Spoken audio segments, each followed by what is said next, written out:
একটা সময় ছিল যখন রাতে হরর বই পড়তে অনেক ভয় লাগতো। এখন তেমন লাগে না, কিন্তু রাতে বই পড়ার অভ্যাস থেকে গেছে। তাই প্রতিদিন ঘুমাতে যাওয়ার আগে একটা বা কয়েকটা গল্প কিছুদিন ধরে পড়ে বিবলিয় হরর শেষ করলাম। মোট 21টা গল্প, 21 জন লেখকের। ভয় পাওয়া থেকে সুন্দর একটা প্লটের প্রতি আমার ঝোঁক বেশি। তবে কিছু গল্প সুন্দর প্লটের সাথে গা ছমছম করা অনুভূতিও দিয়েছে। আবার কিছু গল্প তেমন ভালোও লাগে নাই।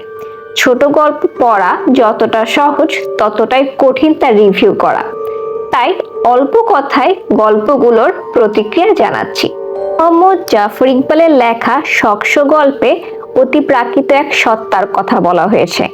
পোষা প্রাণীর মতো যদি অতিপ্রাকৃত কোনো সত্তা পোষার সুযোগ হয় তো কেমন হবে?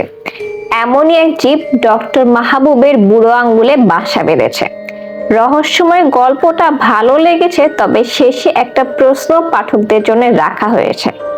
পাহাড়ি পিচাস গল্পটা হঠাৎ দেখা ভূতের সাথে এমন কিছু, যদি রাস্তায় দেখা হয়ে যায় ভৌতিক কিছুর সাথে, তখন কি করবেন? পিচি গল্পটার হরর এলিমেন্টের সাথে হিউমারও আছে। হালকা ধাঁচে লেখা, মোটামুটি মজার একটা গল্প। এরিয়েল গল্পে ক্রিসমাসের ছুটিতে এরিয়েলকে নিতে আসেনি তার মা, তাই মাদার মেরি এরিয়েলকে নিজের বাসায় নিয়ে আসে। হঠাৎ অদ্ভুত স্বপ্ন দেখা শুরু করেন তিনি, কিন্তু এরিয়েলের মা কোথায়? আর এই প্রশ্নের জবাবই হলো গল্পটা। গল্পের জন্য একটা শব্দই বলবো, দারুণ। শেষের টুইস্টটা চমকে দিয়েছে। পাহাড়কে কেন্দ্র করে লেখা গল্প তুয়ুল। পাহাড়ে বহু রহস্য আছে, সেখানে বসবাস করা মানুষগুলো রহস্যময়। গল্পের প্লট ভালো, তবে একটা প্রশ্ন আছে।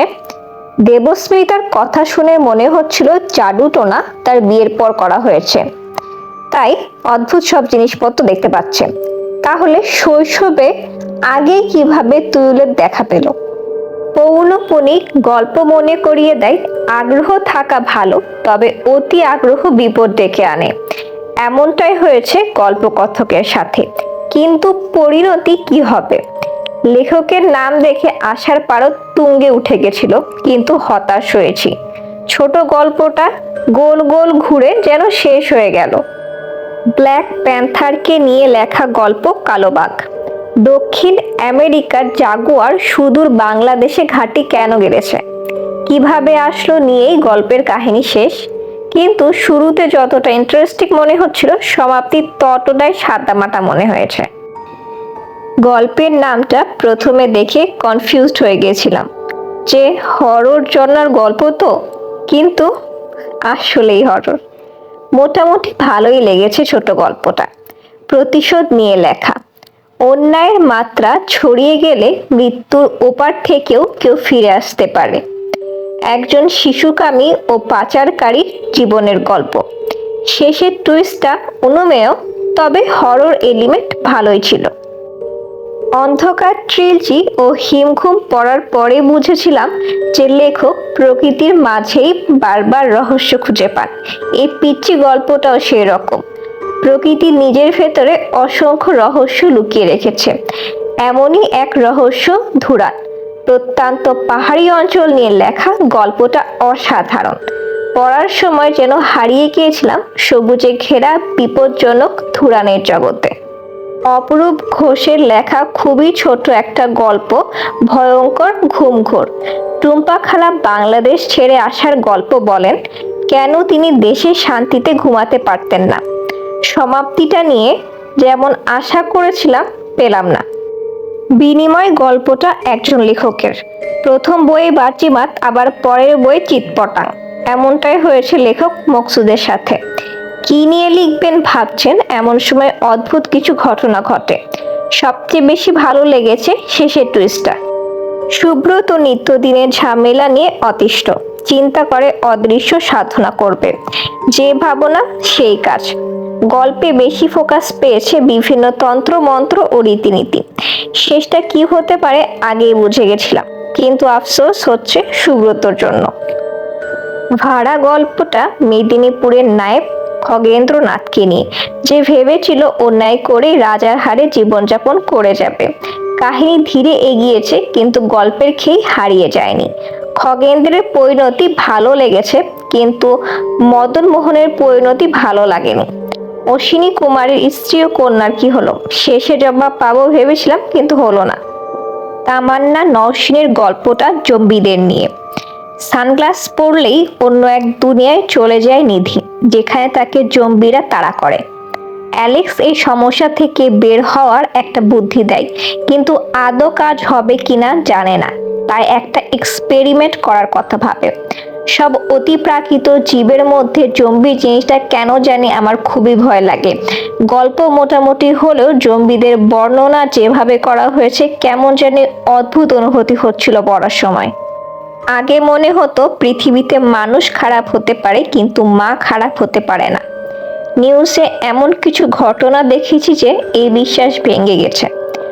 রুমনা বৈশাখীর জাদুমণি গল্পটা এমনই কিছু আবার মনে করিয়ে দেয়। এক মা নিজের প্রতিশোধের জন্য সন্তানের জীবনের বলি লাগিয়ে দিয়েছে। ছোট প্রতিশোধের গল্পটা বিষাদময়। লোভের ফল কেমন হতে পারে বাগানবাড়ির গল্পটা তেমনই কিছু। এক বাগান বাড়িতে আছে প্রচুর সোনা, তা চুরি করতে অভিযান চালায় চারজন তরুণ তরুণী। ওপরের তলায় ওঠার পর কাহিনী যেভাবে মোড় নেয় হিন্দি মুভি ভুল ভুলাইয়ার কথা মনে পড়ে যায়।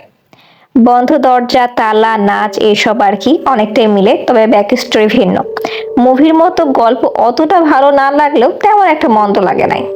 কিসমত লোধির অন্তর্ধান গল্পটা লোধি সাহেবের, যিনি এক অদ্ভুত আয়নার মায়ায় জড়িয়ে পড়েছেন। তারপর হুট করে বদলে যেতে থাকে তার জীবন। গল্পটা প্রাপ্তবয়স্কদের জন্য। ডায়েরি লেখার মাধ্যমে গল্পটা যেভাবে এগিয়েছে মোটামুটি ভালোই লেগেছে। মন্টু মিয়া গল্পের নাম দেখে প্রথমেই হুমায়ুন আহমেদের কুটু মিয়ার কথা মাথায় এসেছে। নাম কাছাকাছি হলেও কিন্তু গল্পের প্লট ভিন্ন। মন্টু মিয়ার ভাতের হোটেল, ভালো খাবার দাবার পাওয়া যায়, তবে আরও একটা বিষয়ে আবরার সাহেবের আগ্রহ আছে, তা হলো গল্প শোনা। মোতালেব প্রায় কয়েকদিন ধরে তাকে হোটেলের নামকরণের অদ্ভুত গল্প শোনাচ্ছে। শেষটা যেন শেষ হয়েও হইল না শেষ।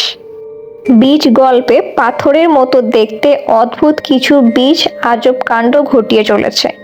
বীজের কাহিনী এত তাড়াতাড়ি আর এত সহজে শেষ হয়ে যাবে ভাবি নাই। শেষটা আরো গোছানো হলে ভালো হতো। তাবাসসুম নাজের জান্নাত ধারেকে গল্পটা ভালোই লেগেছে। নতুন ফ্ল্যাটে এসে মাহা পেয়ে যায় মিষ্টি প্রতিবেশী দোলা ভাবি ও তার পিচ্চি ছেলে আরিশকে। কিন্তু বিপত্তি বাদে একদিন রাতে যখন আরিশকে মাহা বেবিসিট করতে যায়, ক্লাউন ডল কোথা থেকে যেন হাজির হয়। ক্লাউন জিনিসটাই আমার কাছে ভয় লাগে, তাও যদি হয় ডল। সেই রাতের মাহার অভিজ্ঞতার বর্ণনা গা শিউরে ওঠার মতো। প্রেতলোক গল্পটা রুদ্রকে নিয়ে, যে তান্ত্রিকের অনুমতি না নিয়ে তার জঙ্গলে প্রবেশ করে। তারপর থেকে ঘটতে থাকে একে একে অদ্ভুত সব কাণ্ড কারখানা। এক বুলেটে লেঠা চুকে যাবে এত যদি সহজ হয় তো কিসের শক্তিশালী।